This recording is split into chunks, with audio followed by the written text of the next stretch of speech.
النبيين وعلى آله وصحبه أجمعين ومن تبعهم بإحسان ودعا بدعوتهم إلى يوم الدين. أما بعد فأعوذ بالله من الشيطان الرجيم. بسم الله الرحمن الرحيم. كنتم خير أمة أخرجت للناس تأمرون بالمعروف وتنهون عن المنكر وتؤمنون بالله.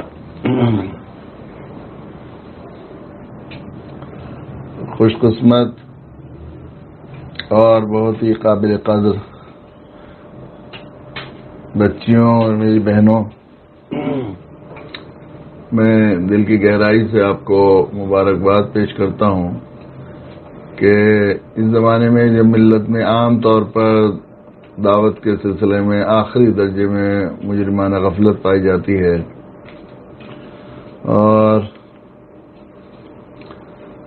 خصوصاً مردوں کے مقابلے میں خواتین تو بالکل اس سلسلے میں جو ہے وہ اپنے آپ کو اس کے سلسلے میں بالکل ذمہ داری نہیں سمجھتی. امت میں اس کا تو مزاج ہی نہیں ہے کہ مردوں کے ساتھ خواتین کو بھی دعوت میں کچھ حصہ داری ہے.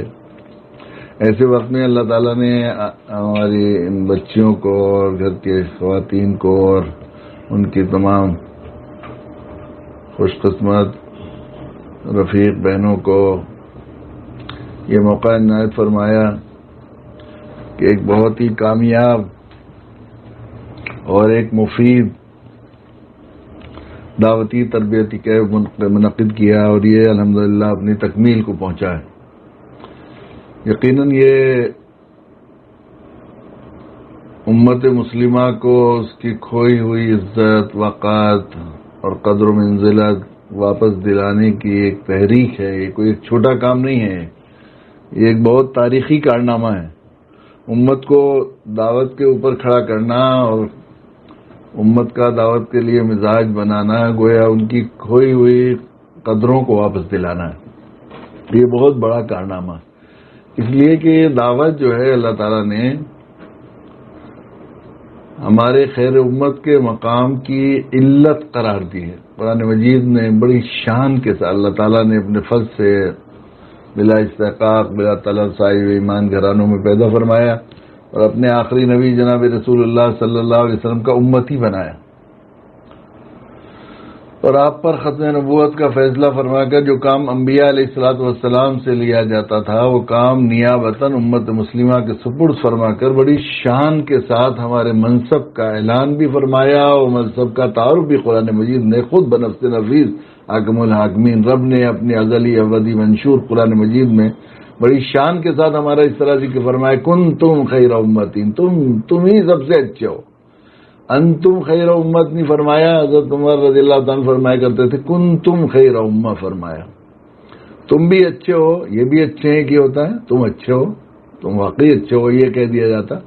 کنتم خیر، تم ہی سب سے اچھے ہو. خیر امت کا لقب صرف تمہیں دیا گیا. تم سے پہلے اتنی قومیں آئیں اور اتنی امتیں آئیں، لیکن کسی امت کو بھی خیر امت کا لقب نہیں دیا. خیر امت صرف تمہیں قرار دیا. کنتم خیر امت اخرجت للناس، تمہیں انسانوں کی نفع رسانی اور خیر خواہی کے لیے نکالا ہے. یہ نہیں فرمایا کنتم خیر امت تم اس لیے خیر امت ہو کہ تم اچھے صاف ستھرے کپڑے پہنتے ہو، تم اس لیے سب سے بہتر ہو کہ تم ہمارے سامنے سجدہ کرتے ہو، ہمارے گھروں کو آباد کرتے ہو، تم اس لیے سب سے اچھے ہو کہ تم سب گرمی کے زمانے میں ہمارے لیے جو ہے بھوکے پیاسے رہ کر روزے رکھتے ہو. تم اس لیے سب سے اچھے نہیں ہو کہ اپنی حلال کمائی کو بے دریغ تم غریبوں میں، ضرورت مندوں میں اور خیر کے کاموں میں خرچ کرتے ہو، حرمین شریفین کی عزت بڑھاتے ہو، یا کوئی اور بات کہ ساری رات عبادت کرتے ہو. ساری رات تم میں سے ایسے لوگ ہیں جو شب بیداری کرتے ہیں، رمضان مبارک میں شب قدر میں عبادتوں کے لیے بےتاب ہوتے ہیں. کچھ نہیں، یہ نہیں کنتم خیر امۃ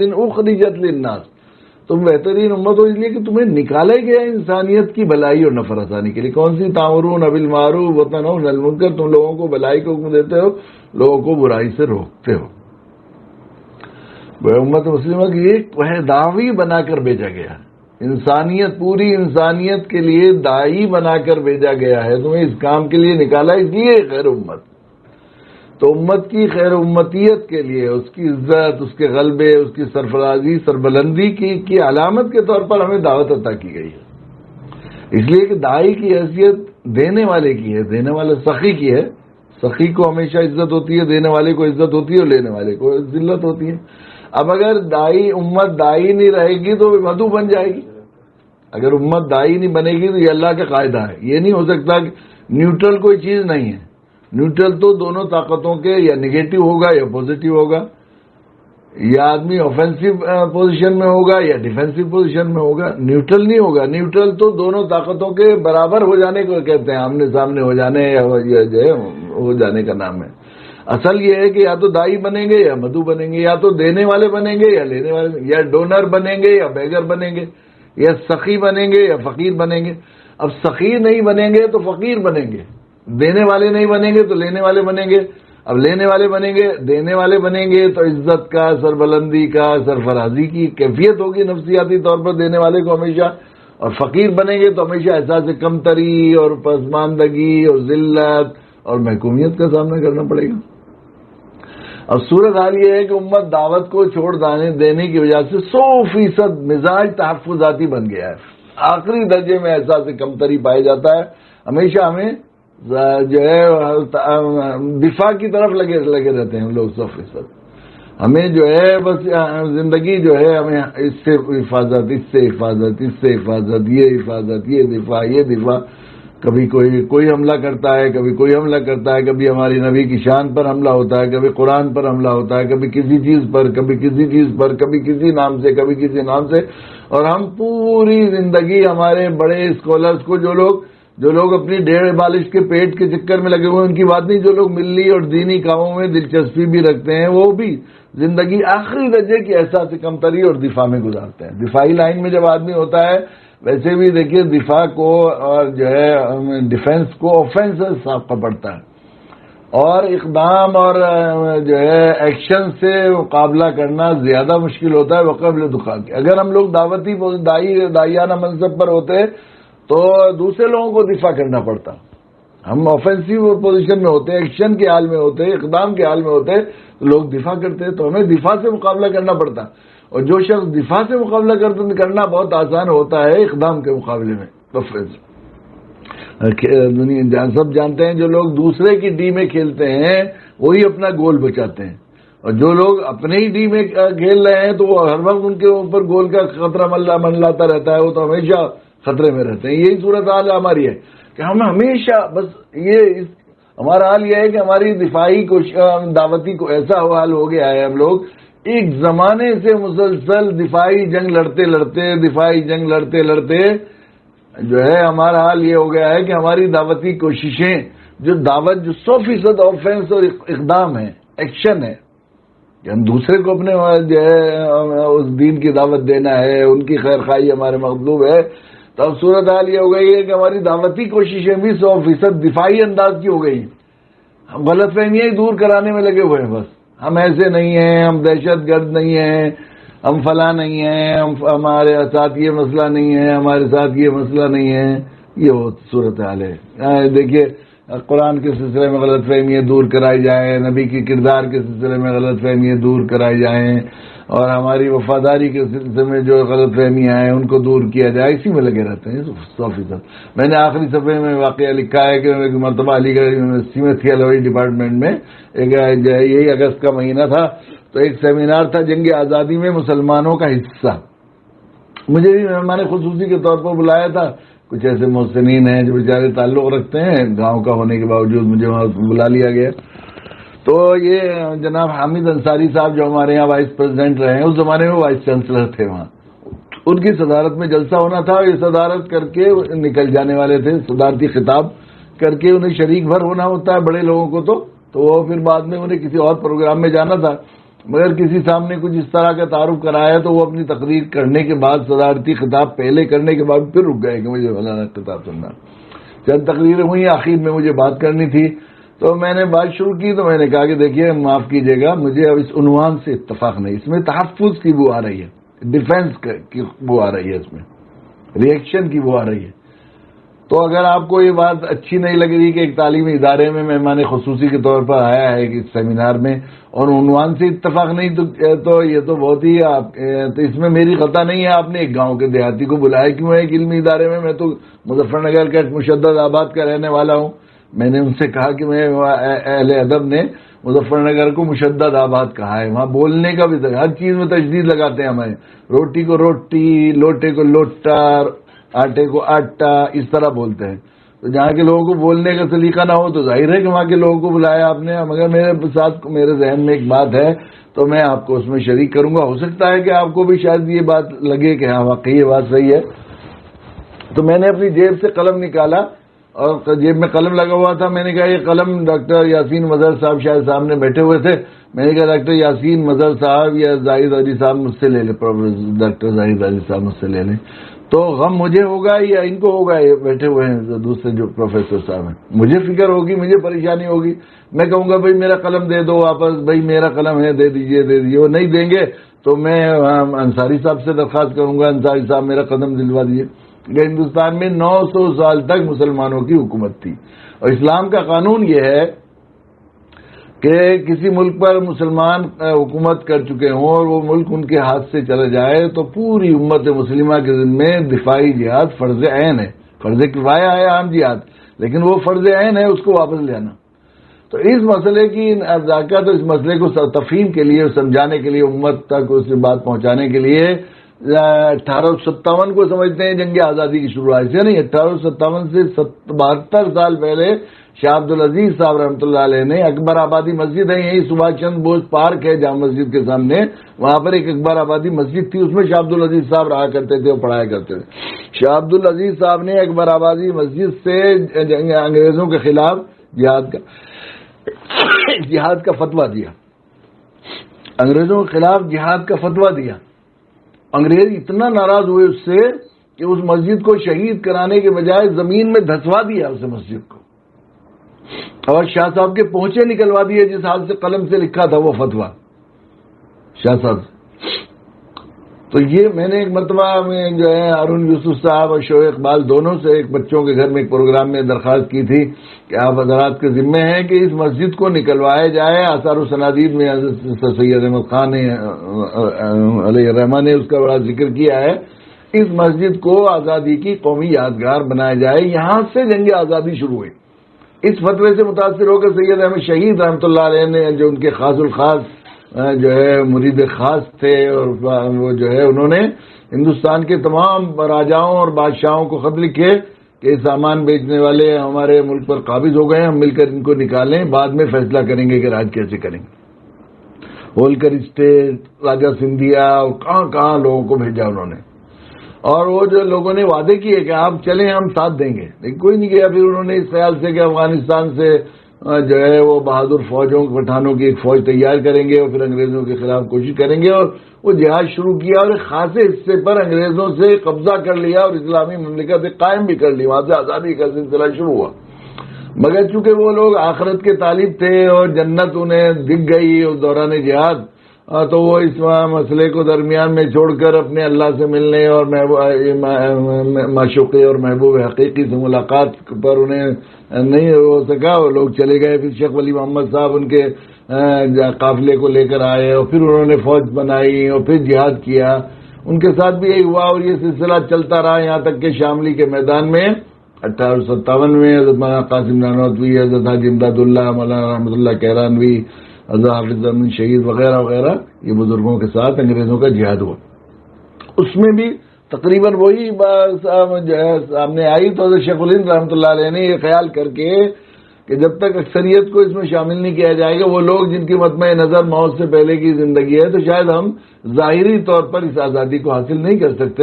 اس لیے شیخ الہند رحمۃ اللہ علیہ نے خلافت تحریک میں گاندھی جی کو جو ہے باپو بنایا، گاندھی جی کو لایا. اس سے پہلے گاندھی جی کا کوئی سیاسی بیک گراؤنڈ نہیں ہے. پھر اس کے بعد اکثریت کو شامل کیا گیا، اس میں بعد میں لوگوں کو شامل کیا گیا. تو اصلاً جنگ آزادی مسلمانوں کی جنگ تھی، غیر ہمارے برادران وطن اور دوسرے غیر مسلموں کا حصہ یہ ہونا چاہیے تھا. جنگ آزادی میں غیر مسلموں کا حصہ. ڈاکٹر امریش شرما نے لکھا ہے، خود اتنے بڑے اسکالر ہیں، انہوں نے خود یہ بات کہی ہے کہ جنگ آزادی میں جتنے جو ہے مسلمان شہید ہوئے ہیں اس سے آدھے غیر مسلم شہید ہوئے ہیں، علماء کی تعداد بڑھی، حالانکہ آبادی کا تناسب اس کا الٹا ہے۔ تو یہ جو ہمارا بھی ملک ہے، ہمارا ہی ملک ہے، تمہارا بھی ملک ہے، ہماری جنگ آزادی مسلمانوں کی جنگ تھی، مسلمانوں نے شروع کی تھی، غیر مسلموں کو اس میں شریک کیا گیا، مسلمانوں کو اس میں شریک نہیں کیا گیا۔ یہ جو سوچ ہے ہماری، یہ اصل میں دعوت کو چھوڑ دینے کی وجہ سے دفاعی انداز کی احساس کم تری کی سوچ پیدا ہو گئی ہے ہمارے اندر، کیونکہ ہم دینے والے نہیں رہے تو لینے والے بن گئے۔ اب یہ صرف علاج اس کا صرف یہ ہے، اس کے علاوہ کوئی علاج نہیں کہ ہم لوگ دینے والے بن جائیں، لینے والے بن جائیں۔ اس لیے میں ارمغان ہمارے یہاں سے مانا میں نکلتا ہے، میں اسے کہا کرتا ہوں کرین ہے، گاڑی ہے، گاڑی چل رہی ہے، سفر زندگی کا گاڑی کا سفر چل رہا ہے، تو چھت اوپر رہنے کے لیے ہے، پہیے نیچے رہنے کے لیے ہے۔ اگر پہیے اوپر اور چھت نیچے ہو جائیں تو کیا کہا جائے کہ گاڑی ایکسیڈنٹ کا شکار ہو گئی، گاڑی پلٹ گئی۔ گاڑی پلٹے گی تو گاڑی خود بھی تباہ ہوگی اور جائے حادثہ پہ جتنی چیزیں ہوں گی سب تباہ ہو جائیں گی۔ اسی طرح یہ میں کہا انسانیت کے ایک حصے کو اللہ تعالیٰ نے ید العلیہ بنا، اوپر والا دائی امت بنائے، اور کو دوسرے لوگوں کو مدعو بنایا۔ اب دائی مدعو نہیں رہیں گے تو دائی نہیں رہیں گے تو مدعو بن جائیں گے، اور مدعو نہیں رہیں گے تو وہ دائی بن جائیں گے۔ وہ ہمیں دعوت دے رہے ہیں، شرک والے اور باطل والے، اندھیرے والے، اور الٹے ہمیں دعوت دے رہے ہیں بجائے ہم انہیں دعوت دینے کے۔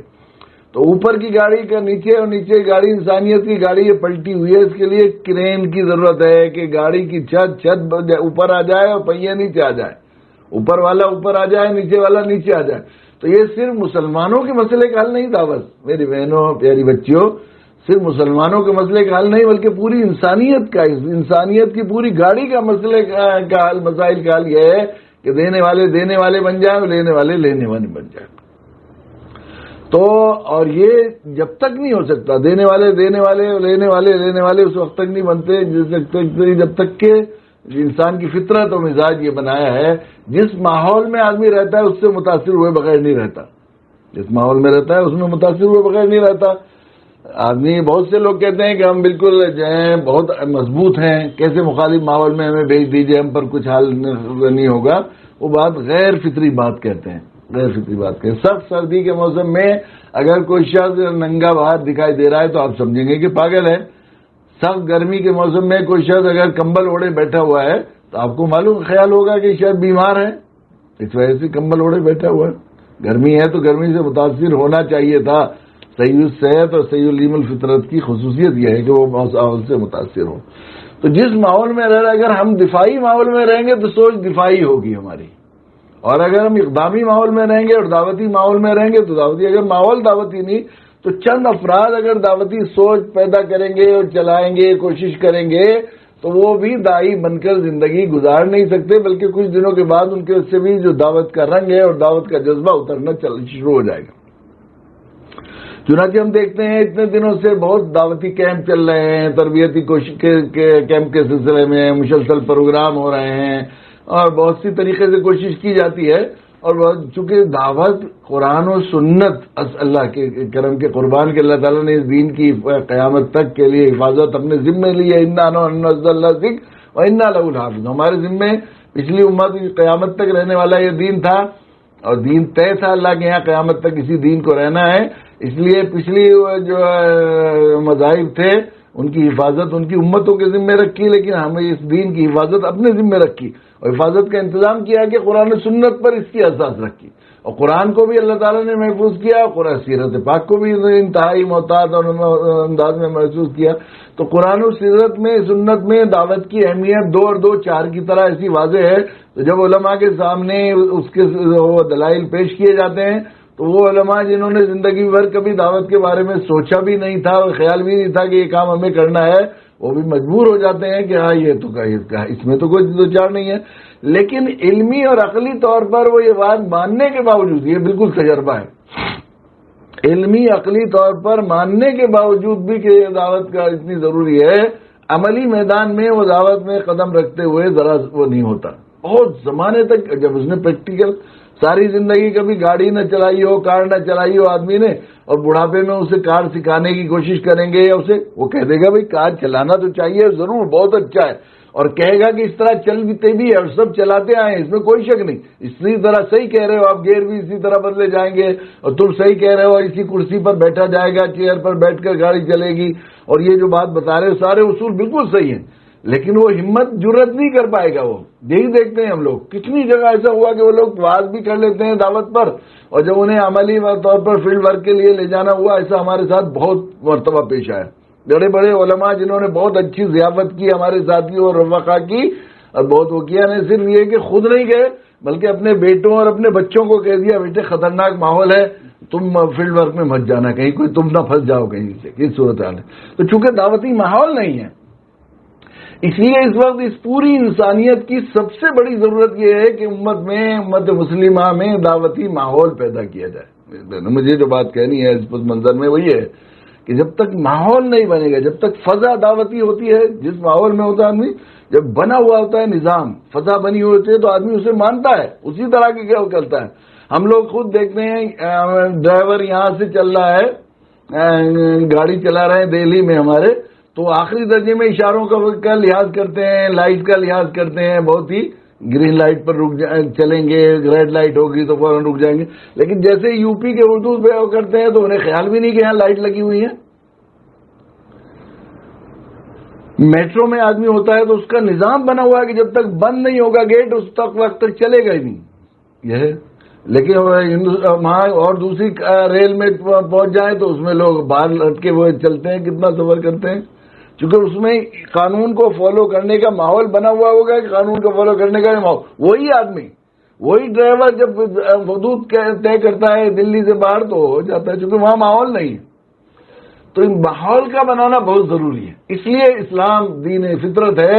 اسلام نے یہ نہیں کہا کہ آپ ہی بھلے بن جاؤ، نیک بن جاؤ، یہ نہیں کہا ہے، بلکہ نیکی کا ماحول بنا کر نیکی کر. نماز پڑھنے کا حکم دیا، ورکعوا مع الراکعین، نماز کا ماحول، مسجدیں بنائی، اذان ہوئی، اقامت ہوئی، جماعت کا ماحول بنایا اور کیا گیا. جس جگہ میں جماعت کا اور نماز کا ماحول ہوتا ہے، اذان کا ماحول ہوتا ہے، وہاں نمازیوں کی تعداد کئی زیادہ ہوتی ہے. اور جس جگہ ایسا مسجد نہیں ہے، اذان نہیں ہے، تو وہاں بعض دفعہ نماز کے بارے میں سوچتے بھی نہیں. مسلمان ہونے کے باوجود اپنے مسلمان کہلانے کے چند لوگ نماز پڑھتے ہیں، ان کی بھی وہ کیفیت نہیں ہوتی. اسی طرح روزہ ہے، روزہ تو اندر کی بات ہے، یہ نہیں کہا کبھی بھی روزہ رکھ لو، بلکہ روزے کا ایک ماحول بنایا رمضان مبارک میں. پھر آدمی جو روزے کی رمضان مبارک کا جو ماحول ہوتا ہے اس میں روزہ رکھتے ہیں سب لوگ. جو لوگ نہیں، کتنے گناہگار ہیں جو گناہ چھوڑ دیتے ہیں، شرابی شراب چھوڑ دیتے ہیں، جواری جوا چھوڑ دیتے ہیں. کیوں چھوڑ دیتے ہیں؟ اس لیے کہ ماحول بنا ہے برائیوں سے بچنے کا، ماحول بنا نیکیوں کا، تو اس میں نیکیاں کرنے لگے آدمی. تو اور ہم یہ دیکھتے ہیں کہ بہت سے پکے روزے دار جو ہمیشہ زندگی بھر روزے رکھتے ہیں اور کسی عذر کی وجہ سے ان کی روزے چھوٹ جاتے ہیں تو پھر ان کی قضا بہت مشکل ہوتی ہے. سوچتے ہیں اچھا اب کریں گے، اب کریں گے، اب کریں گے، بڑی محنت کر کے، بڑی جو رمضان کے روزے بہت آسانی سے رکھے جاتے ہیں، وہ روزے قضا غیر رمضان میں بہت مشکل سے ہو جاتے ہیں، اس لیے کہ اس میں ماحول نہیں ہوتا. تو اس لیے اس امت کا سب سے بڑا مسئلہ ہے کہ ماحول بنے. اور ماحول بننے کے سلسلے میں میرے بہنوں مجھے یہ ہے کہ اللہ تعالیٰ نے ایسا فطری نظام، ایسا سوشل سماجی سسٹم بنایا ہے کہ ماحول کے بنانے میں عورتوں کا جو رول ہے وہ مردوں کا رول نہیں. گھر، اس لیے کہ ماحول بنتا ہے، پورے سماجی سسٹم ہے، اس کی ایک یونٹ ہے گھر. گھر کا ماحول بنے گا تو سماج میں ماحول بنے گا. اگر گھروں کا ماحول دینی ہوگا تو سماج میں بھی دین ہوگا، اگر گھر کا ماحول بے دینی کا ہوگا تو سماج بھی بے دین ہوگا. یہ بات ہے. تو اصل یہ ہے کہ گھر کا ماحول دین بنے، اور گھر کا ماحول گھر والیوں سے بنتا ہے، گھر والوں سے نہیں بنتا. یہ بالکل صحیح. گھر کا ماحول جو ہے گھر والوں سے نہیں بنتا، گھر والیوں سے بنتا ہے. یہ بالکل دیکھے ہے. اس لیے جو ہے جو چیز گھر میں کتنا بھی، یہ الگ بات ہے کہ ہم لوگ جاہلیت کے پھر دور میں چلے جا رہے ہیں اور عورتوں کا مسلسل استحصال ہو رہا ہے اور ظلم ہو رہا ہے، لیکن جو اللہ نے سسٹم بنایا ہے اس کے لحاظ سے گھر میں جو مردوں کی خواہش ہو رہی ہو کسی لائن میں چلنے کی، اور عورتوں کی خواہش بھی ہو رہی ہو، اگر مخالف آپس میں اختلاف ہو رہا ہے تو آپ دیکھیں گے کہ الٹیمیٹلی فائنلی عورت ہی کی چلتی ہے. ماں کسی کام کو کہہ رہا ہے، آپ بالکل سروے کر لیجیے، میں نے بہت سروے کی. ماں کہہ رہی ہے کہ گھر میں اس طرح گھر بنے گا تو اس طرح کمرہ بنے گا اور یہاں دروازہ لگے گا، اور باپ کہہ رہا ہے یہاں دروازہ لگے گا. تو اگر گھر ٹوٹا نہیں ہے تو ماں جو کہہ رہی ہے وہیں دروازہ لگانا ہوگا. بیٹی کہہ رہی ہے کہ گھر میں یہ بیڈ روم ہوگا اور یہ ڈرائنگ روم بنے گا, اور بیٹا کہہ رہا ہے نہیں بیڈ روم یہ والا ہوگا اور ڈرائنگ روم یہ والا ہوگا. تو جو بیٹی کہہ رہی ہے وہی بنے گا. بہن کہہ رہی ہے یہ ہوگا, وہ بھائی کہہ رہا ہے یہ ہو رہا ہے, تو بہن ہی کی بات چلتی ہے زیادہ تر. مطلب کہیں کہیں استثنا ہو سکتے ہیں. اس کا مطلب یہ ہے کہ گھر میں جو چلتا ہے ماحول وہ عورتوں سے چلتا ہے, مردوں سے نہیں چلتا.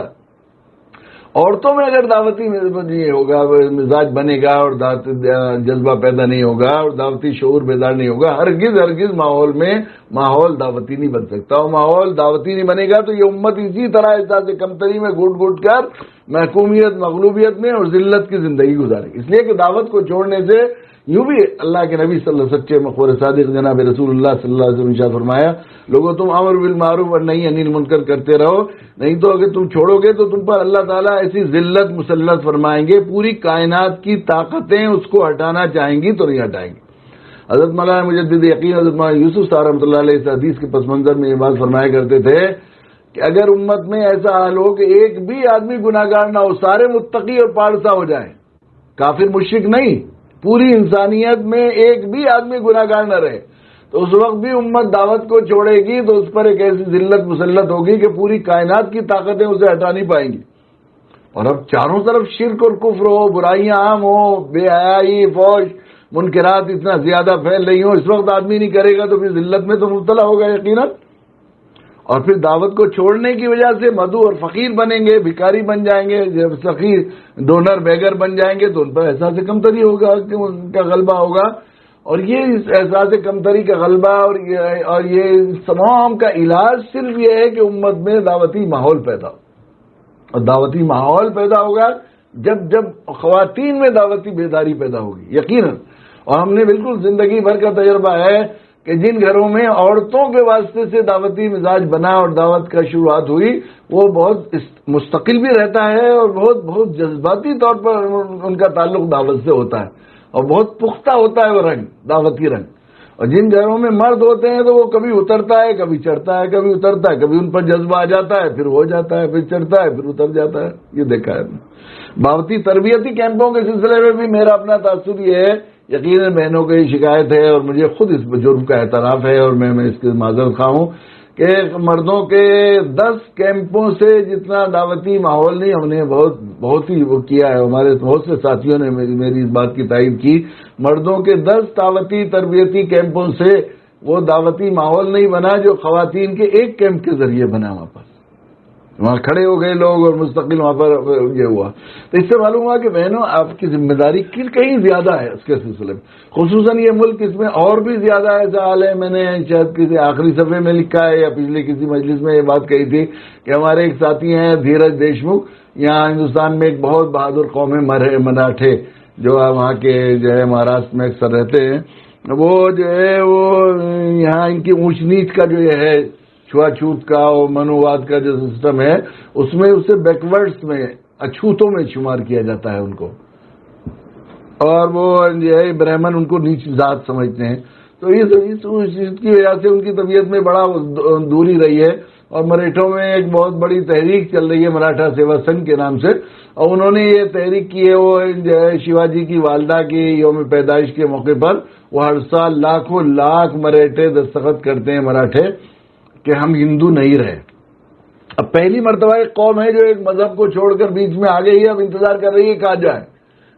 بڑا سنہرا موقع ہے, اگر ہم اس سے فائدہ اٹھائیں تو. تقریباً کئی سال پہلے مجھے اس فنکشن میں بلایا گیا تھا, تو اس وقت ان لوگوں سے یہ ہوا تھا تھوڑا ایک تو ایک ایشور, انہوں نے ایک 8 آدمیوں کی ایک کمیٹی بنائی ہے جو ایک جو ہے وہ شیو دھرم بنائے گی, ایک نیا دھرم بنائے گی. اس میں پہلی میٹنگ ہوئی, بڑا دلچسپ, بہت ہی مذاکرہ خیز بھی تھا, بہت ہی لطیفہ بھی تھا کہ اس پہلی میٹنگ جب ہوئی تھی وہ بھائی دھیرج دیشمکھ بھی اس میں شریک تھے. یعنی کہ پہلی میٹنگ ہوئی تو اس میں اس بات پر غور کرنا تھا کہ ہم اپنے مذہب میں خدا کو رکھیں کہ نہیں رکھیں. مذہب میں ریلیجن کا نام ہی ہے, ظاہر ہے کہ حالانکہ بدھزم اور جینزم اس کو ازم مانا ہے, اس میں چونکہ ان کے یہاں خدا کا تصور نہیں, انسان ترقی کرتے کرتے خدائی کے مقام تک پہنچ جاتا ہے. تو مذہب وہی ہے جو بندے اور خدا کے تعلق کو واضح کرے, اس کے اصول بیان کرے. یہ ریلیجن مانتے ہی اس کو ہے. تو کیسا بھی عجیب شان ہے اللہ کے علم کی کہ بندے یہ فیصلہ کر رہے ہیں کہ خدا کو رکھے نہیں رکھے، خدائی کو یا نکال دے، کائنات نکالا دے دیں انہیں اپنے مذہب سے۔ پھر یہ ہوا کہ ایک ایشور واد پر اس کی وہ رکھیں گے جو نراکار ہوگا، جس کی کوئی مورتی نہ بنائی جا سکے۔ دوسری وہ ہوئی تو اب ان سے ہماری یہ چل رہی تھی کہ بھائی جلانے کے مقابلے اب انہوں نے شادی کے بجائے نکاح کا ایک طریقہ، جو پھیرے ویرے پھرتے ہیں وہ ایک نکاح کے قریب ہی ایک طریقہ شروع کیا ہے۔ تیسرا چل رہا تھا کہ مردوں کو جلایا جائے، جلانے کے مقابلے میں دفنایا جائے۔ اس پر ہم لوگوں نے انہیں بہت ساری وہ بتائی کہ اس میں خرچ بھی کم ہے، وقت بھی کم لگتا ہے، اور اس میں بے حیائی بے شرمی بھی نہیں ہے۔ جلا دیتے ہیں تو تمام خواتین ننگی ہو جاتی ہیں اور سب بھائی بہن سب ہوتے ہیں، وہ دیکھتے ہیں تو بڑی بے عزتی ہوتی ہے اور بہت سی چیزیں، تو ان میں یہ طے ہوا تھا کہ تو یہ بھائی دھیرج دیشمکھ مگر یہ چاہتے تھے کہ چونکہ نئے تجربوں سے اگر نکلے گا کوئی نیا دھرم بن کر تو پھر وہ اسی طرح ہو جائے گا وہ، اس لیے تجربوں میں آیا ہوا مذہب ہے اسلام، اگر یہ اسلام قبول کر لیں تو بہتر ہے، اس سے نکل جائیں گے۔ بعد میں اللہ نے ان کو ہدایت دی۔ تو ایک مرتبہ وہ وہاں تھے اپنے یہاں اپنے شہر میں، پوسد میں تھے، پوسد میں، تو وہ اورنگ آباد میں گیا ہوا تھا سفر میں، تو وہ کہنے لگے کہ میں ذرا آنا چاہتا ہوں اورنگ آباد۔ میں نے کہا اچھا آئیے، تشریف لائیے۔ شاید پچھلے کسی مجلس میں بھی میں نے بہنوں کے سامنے یہ بات رکھی تھی، اور میں اکثر یہ بات جو ہے کئی خواتین ہوتی ہیں تو ان سے میں درخواست کے طور پر ہندوستان کے پس منظر میں یہ واقعہ سنایا کرتا ہوں۔ تو وہ آگے کہنے لگے کہ مجھے بہت ضروری بات کرنی ہے۔ کہنے لگے اصل میں یہ ہے کہ مردوں میں یہاں پر آپ اتنے پروگرام کر رہے ہیں، اصل میں یہاں ہندوستان میں مردوں میں دعوت دینے کی ضرورت ہی نہیں ہے، عورتوں کو دعوت دینے کی ضرورت ہے۔ صرف عورتیں اگر مسلمان ہو جائیں گی تو مرد ان کے پیچھے۔ یہاں پر جتنی دھارمک جتنی پوجائیں اور پرتھائیں ہوتی ہیں، ساری رسمیں اور فارملٹیز سب عورتیں کرتی ہیں، پوجا کریں گی، پرساد چڑھائیں گی، سب وہی کرتی ہیں۔ مندر چاہے وہ دیوالی ہو، چاہے وہ ہولی ہو، چاہے جنم اشٹمی ہو، چاہے کوئی بھی ہو، جو پوجائیں ہیں وہ عورتیں جاتی ہیں۔ اب یہ ہوتا ہے کون کون جائے گا، فلاں جائیں گی، چاچی جائیں گی، مرد صرف ٹیکسی ڈرائیور ہوتے ہیں۔ وہ پوچھتے ہیں بھائی کون کون جائے گا، موسی جی جائیں گی، ماتا جی جائیں گی، بہن جی جائیں گی، فلاں جی جائیں گی، انٹی جائیں گی، کون لے کے جائے گا؟ پتا جی پوچھتے ہیں تو وہ بیٹا کہتا ہے میرے تو ایگزام ہے پتا جی، میں تو نہیں جاؤں گا۔ تو پتا جی کہتے ہیں نہیں میرے بیٹے میرا آفس تھا کل اور میں بہت تھک رہا ہوں، بخار بھی ہو گیا ہے، دیکھو تم چاچا کو اپنے کرو تیار، چاچا کی خوشامد کو، چاچا کی خوشامد کریں گے۔ جس کے نام کا قرآن ڈرا وہی ٹیکسی ڈرائیور بن کر چلے جاتا ہے۔ اب اگر وہ ہنومان چالیسا پڑھنے جاتی ہیں تو ہنومان جی کے مندر پر چل جاتی ہیں، اگر وہ شیو جی کے مندر پر جاتی ہیں تو وہ شیو جی کے مندر پر چلی جاتی ہیں، اگر وہ شنکر جی کے مندر پر جائیں گے تو شنکر جی کے چلے جائیں گے۔ اب وہ اگر مندر جاتی ہیں عورتیں، مرد ان کے پیچھے، اگر وہ مسجد جانے لگیں گی تو مرد بھی مسجد جانے لگے، انہیں کوئی اعتراض نہیں ہوگا عورتوں کے پیچھے ہوتی۔ تو اس زمانے میں جنوری کا مہینہ تھا، میں اتفاق سے سونی پت گیا تو وہاں ایک شنی کا مندر ہے جو ایک مسجد کی جگہ پر بنایا گیا ہے۔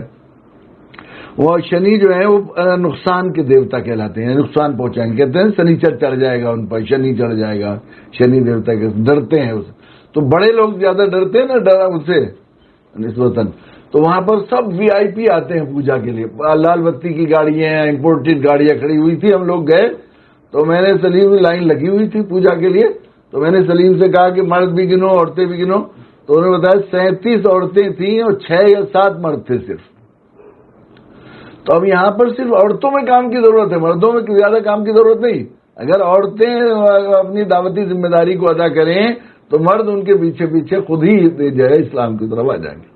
تو یہاں پر میری درخواست یہ ہے میری بہنوں کہ آپ کے دعوت پر کھڑا ہونے کی مردوں کے مقابلے میں کئی زیادہ اہمیت ہے، بہت زیادہ ہے، اپنا ماحول بنانے کے لیے بھی، اور خصوصاً ہندوستان کے جو ہے پس منظر میں دعوتی کام کرنے کے لیے مردوں کے مقابلے میں عورتوں کی اہمیت ہے۔ اس سے معلوم ہوتا ہے کہ یہ دعوتی تربیتی کیمپ کتنی بڑی خدمت ہے انسانیت کی بھی اور اس کائنات کی بھی اور امت کی خود کی بھی، امت کو اس کے مقام پر لانا۔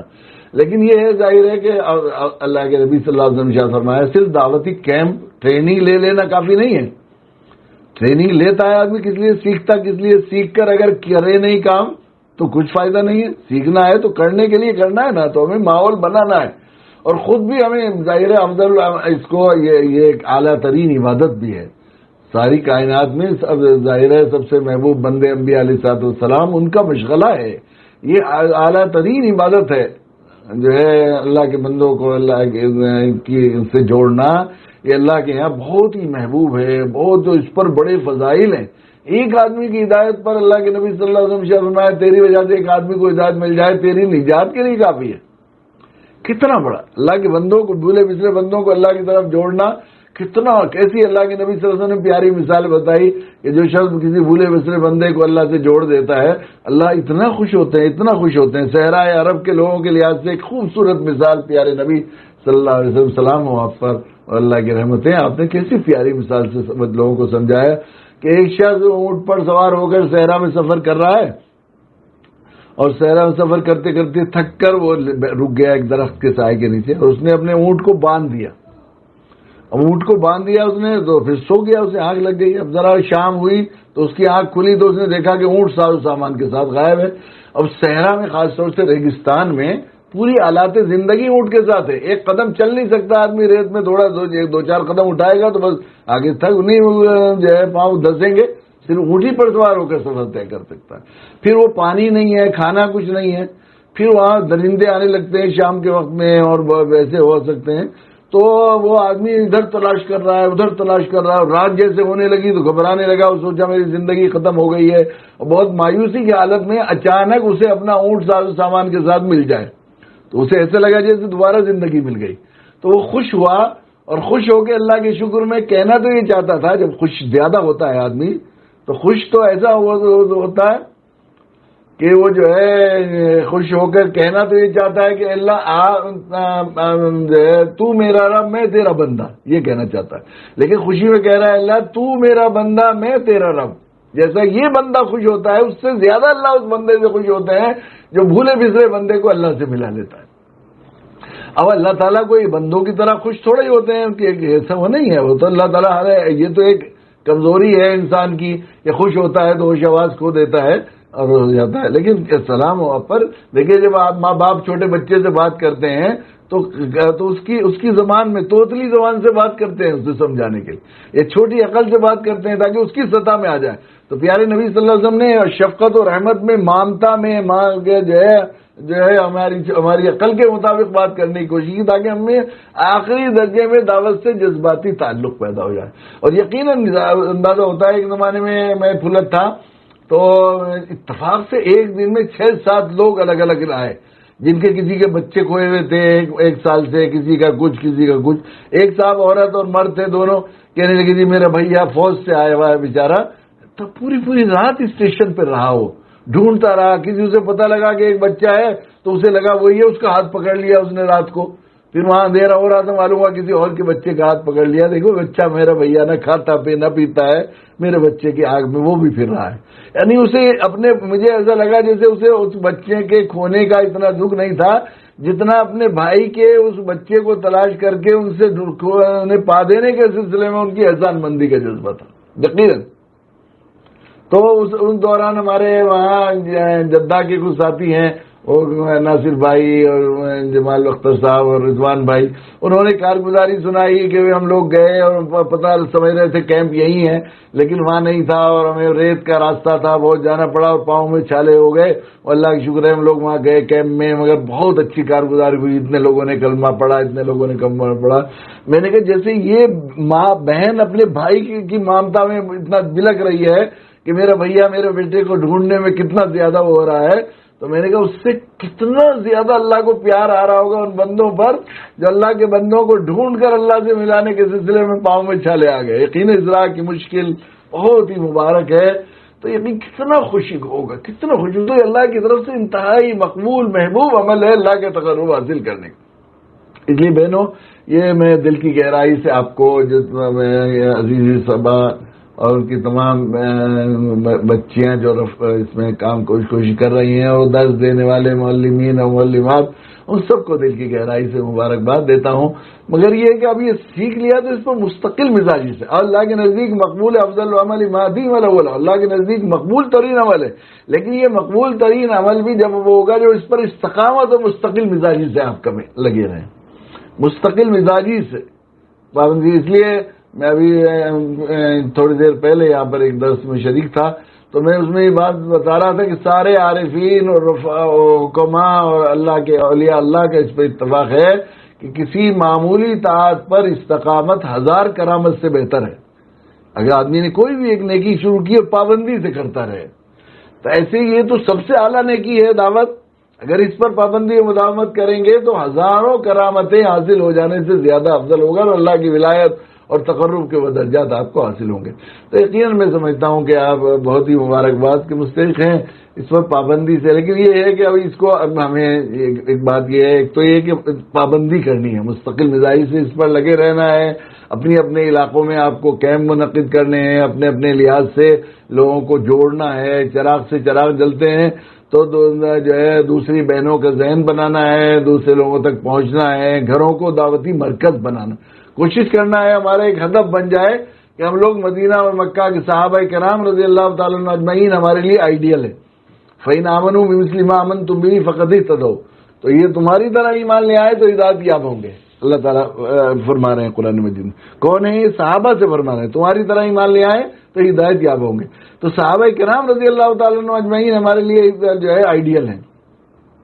اور ان کا حال یہ تھا کہ مکہ مدینہ کے تمام صحابہ کرام، ہر ایک صحابی کی مقصد زندگی ہے، ان کے گھر کے بچوں کا مقصد زندگی صرف اللہ کے بندوں کی خیر خواہی اور اعلاء کلمت اللہ تھا. اللہ کا نام کیسے بلند ہو، اللہ کے بندوں کا اللہ سے کیسے رشتہ جڑ جائے، صرف اس لیے ہر گھر دعوتی مرکز تھا.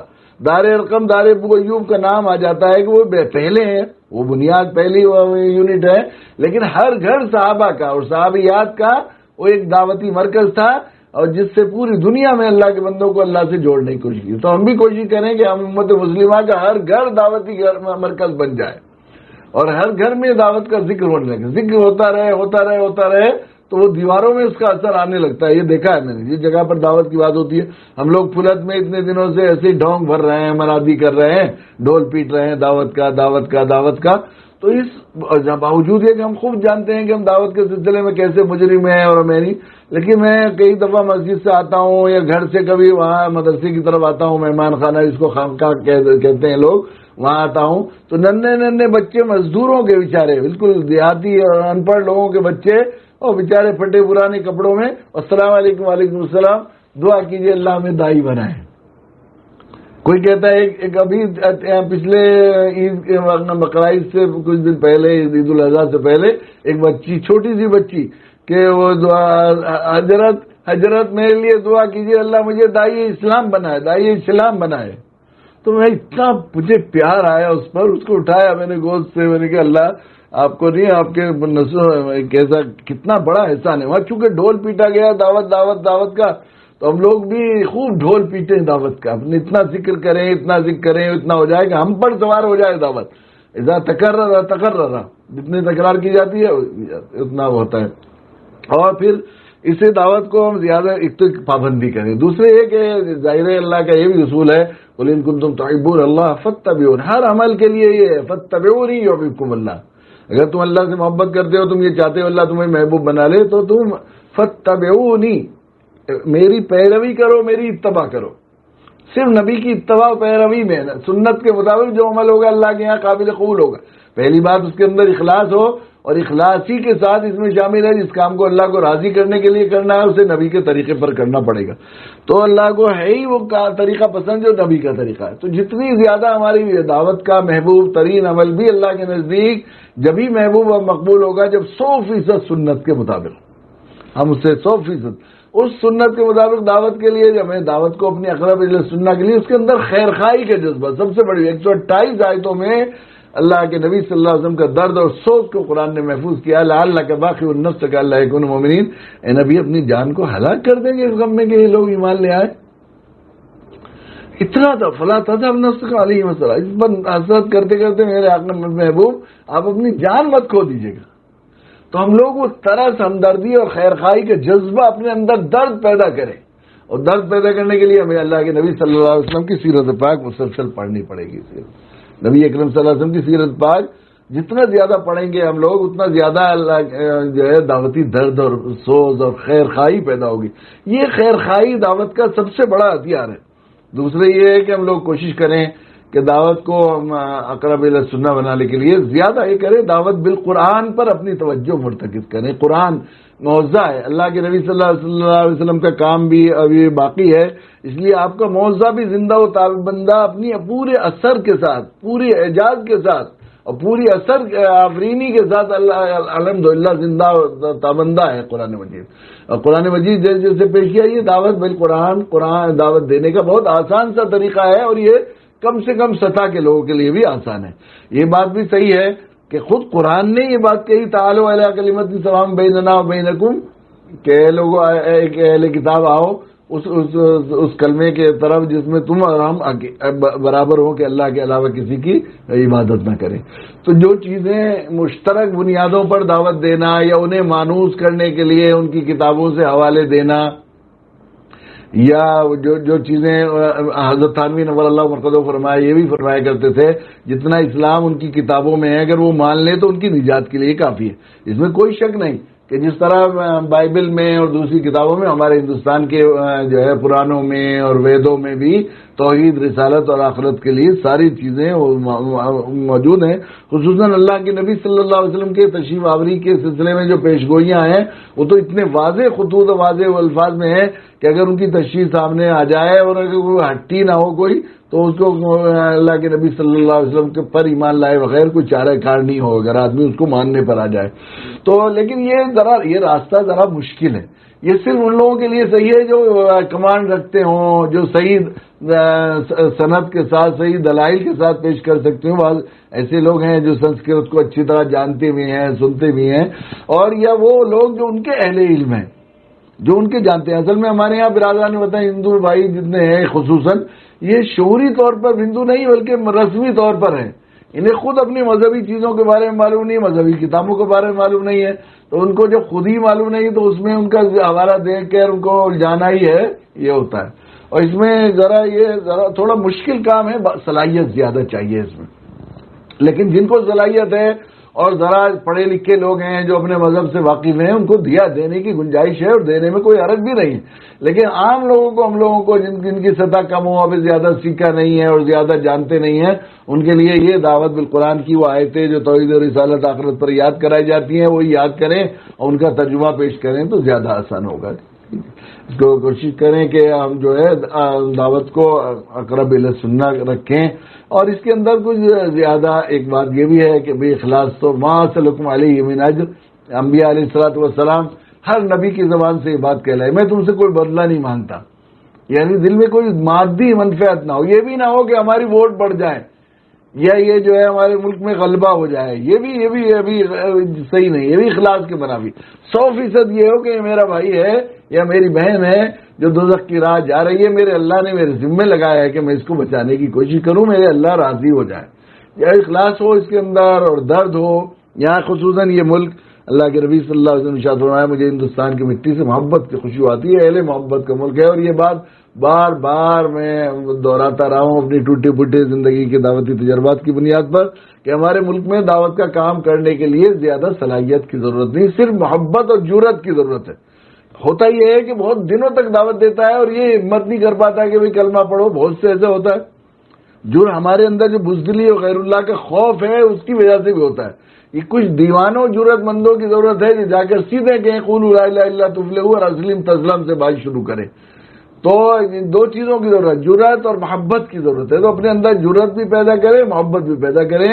کچھ مشکل آنے والی نہیں، کوئی خطرہ نہیں ہوگا. الذین یبلغون رسالات اللہ ویخشونہ ولا یخشون احدا الا اللہ وکفی باللہ حسیبا. قرآن کہہ رہا ہے جو اللہ کے تبلیغ رسالت کا کام انجام دیتے ہیں وہ اللہ ہی سے ڈرتے ہیں، اللہ کے علاوہ کسی سے نہیں ڈرا کرتے، اور اللہ ان کے لیے کافی بھی ہوتے ہیں. اللہ ان کے لیے کافی. تو ضرورت ہے اس کی کہ ہم لوگ جو ہے نئے عزم اور نئے جو ہے ارادے کے ساتھ دعوتی جو ہے اپنا سفر شروع کریں. میں بہت دل کی گہرائی سے مبارک کرتا ہوں. اس کے لیے ایک بات خاص طور سے اپنی بہنوں سے یہ کہوں گا کہ جب ہمیں ماحول میں دعوت، جب تک ماحول میں دعوت نہیں ہوگی اس وقت تک ہم بھی داعی نہیں بنے رہ سکتے. اور ہمیں ماحول کو دعوتی بنانے کے لیے پہلے گھر کو دعوتی بنانا پڑے گا. اس میں خواتین کو خاص طور سے چونکہ دعوتی ماحول نہیں ہے اور دعوتی فضا نہیں ہے اور دعوت قربانی چاہتی ہے. اگر آپ دعوتی کاموں میں لگیں گے تو مردوں کی خدمت اور گھر کا کھانا اور بہت سی سسٹم میں متاثر ہوں گی تو ہو سکتا ہے ٹکراؤ کا ماحول ہو اور پھر خدا نہ کرے ایسا. تو بہت حکمت کے ساتھ آپ کو موقع محل دیکھ کر اور تھوڑا سا بہلا کر پھسلا کر، کہتے ہیں مطلب کے لیے گدھے کو بھی باپ بناتا ہے، ہمارا اس سے بڑا کوئی مطلب نہیں کہ ہمارا گھر دعوتی مرکز بن جائے.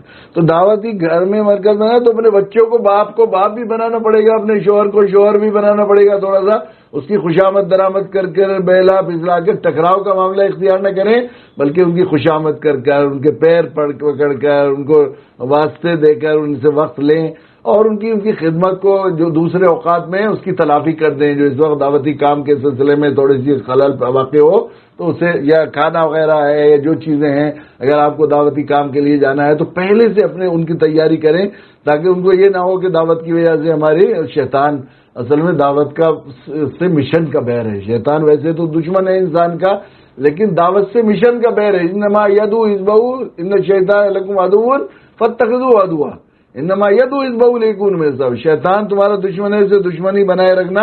یہ اور اس کی جماعت کی آخری درجے میں کوشش ہے کہ تمہیں دوزخی بنا دے، اور دائی کی کوشش یہ ہے کہ کوئی دوزخ میں نہ جائے.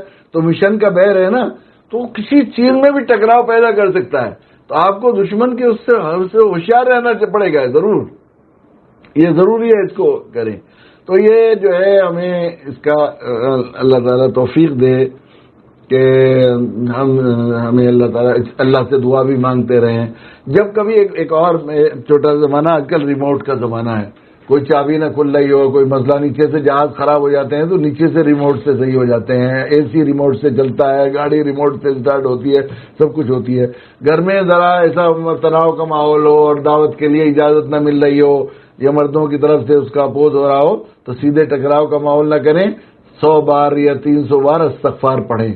استغفر اللہ الذی لا الہ الا هو الحی القیوم. اس طرف کونے میں بیٹھ کر استغفر اللہ ربی من کل ذنب واتوب الیہ پڑھ کر، تو انشاءاللہ آپ دیکھیں گے کہ انشاءاللہ جو مسئلہ جو ویسے نہیں کھلا ہے، جا کے ٹکراؤ سے تالے کو توڑنے کی ضرورت نہیں، تالا کھولے گا، یہ کھلے گا. یہ بہترین چابی ہے.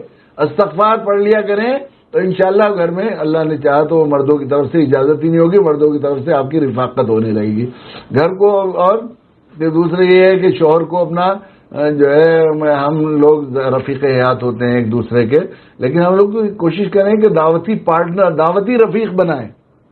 شوہر کو اگر ہم نے دعوتی رفیق بنا لیا یا گھر کے لوگ آپس میں ایک دوسرے کو، تو انشاءاللہ آپ دیکھیں گے گھر کی ازدواجی زندگی بہت خوبصورت گزرے گی. جو ہمارے ساتھ دعوتی کام کر رہے ہیں، اگر کوئی مشکل ہو گئی گھر میں تو ہم کیسے راز و نیاز کے ساتھ ان مشکلوں کو حل کرنے کی کوشش کرتے ہیں، اس کا ساتھ دیتے ہیں.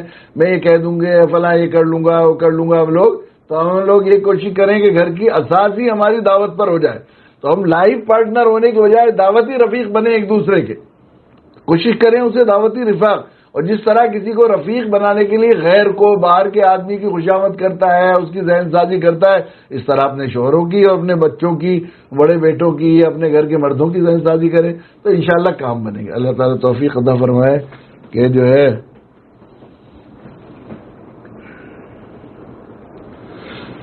دوسری یہ ہے کہ اس سلسلے میں جو لوگ دعوت کا کام کر رہے ہیں، دو چیزیں یعنی کہ 100% ہماری پوری تحریک آفینسو ہونی چاہیے. Offence is the best way of the defence, یہ بتایا گیا ہے. جن لوگوں کو کلمہ پڑھایا گیا ہے، جن لوگوں کو جو اسلام میں آئی ہیں، ہم کوشش کریں ہم لوگ پہلے کلمہ پڑھانے کے ساتھ ساتھ ان کو یہ سمجھائیں کہ اگر آپ نے اسلام جو ہے اس نیت سے، اس یقین کے ساتھ اسلام قبول کیا ہے کہ اسلام کے بغیر نجات نہیں ہے، تو یہ اسلام قبول ہے اللہ کے ہاں، ورنہ یہ ایمان مانا نہیں جائے گا جب تک یہ یقین نہ ہو کہ ایمان. اگر آپ سمجھتے ہیں ایمان لائے بغیر بھی آدمی کی نجات ہو سکتی ہے تو ہرگز یہ ایمان قبول نہیں.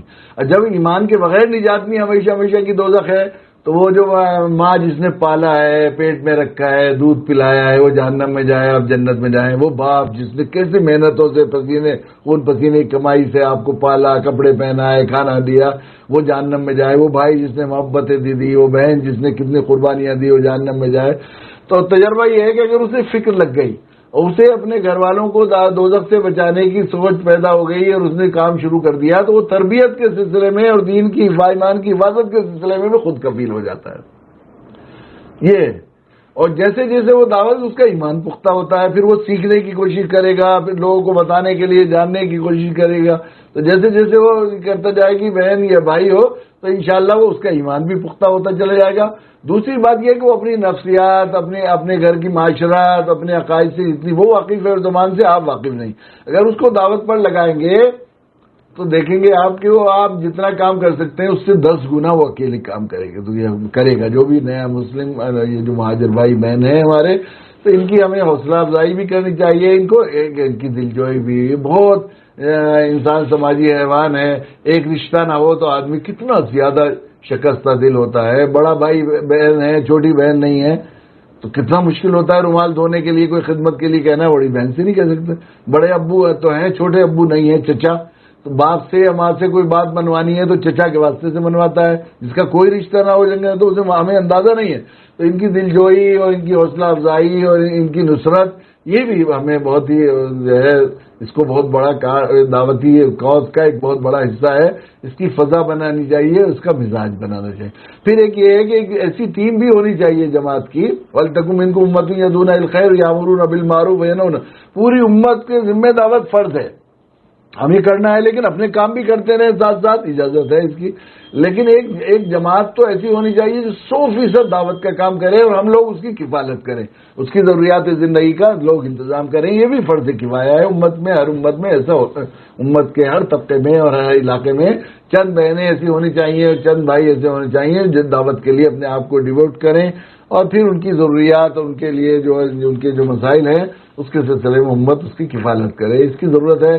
تو انشاءاللہ چراغ سے چراغ جلے گا، اللہ تعالیٰ توفیق عطا فرمائے کہ ہم لوگ اپنی ذمہ داری کو ادا کریں، اور اللہ تعالیٰ اس اختتام کو بہت مبارک فرمائے، اس اختتام کو اختتام نہیں بلکہ نئی دعوتی زندگی کی آپ سب لوگوں کی شروعات بنائیں، عزم کریں اور ارادہ کریں کہ ہم انشاءاللہ زندگی بھر جو ہے امت کے ہر گھر کو دعوتی مرکز بنانے کے لیے جدوجہد کریں گے، اور دنیا کے کونے کونے میں ایک ایک انسان اپنے بھائی بہن تک کلمے کے اس پیغام کو پہنچانے کی کوشش کریں گے۔ اللہ تعالیٰ قبول فرمائے۔ وآخر دعوانا الحمدللہ رب العالمین۔